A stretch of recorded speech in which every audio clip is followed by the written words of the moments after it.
Cumartesi akşamı oldu. Pazara gireceğiz gün. Saat 3.30-4 gibi bir müşteri beni aradı. Değerli bir abimizdir.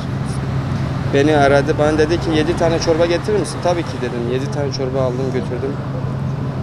Çorbayı verdim, apartmana gittim. Daireye verecektim.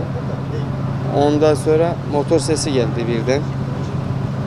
Saat 3.30-4'te, yani bu saatte başka motor olamaz dedim. Siparişi verdikten sonra çıktım geri. Para almadan çıktım. Baktım benim motorumda. Merdivenden inmedim. Yukarıdan atladım kendimi. Öyle oldu. Motor çalınsa zaten bizden kesilecek. Başka çaresi yok yani.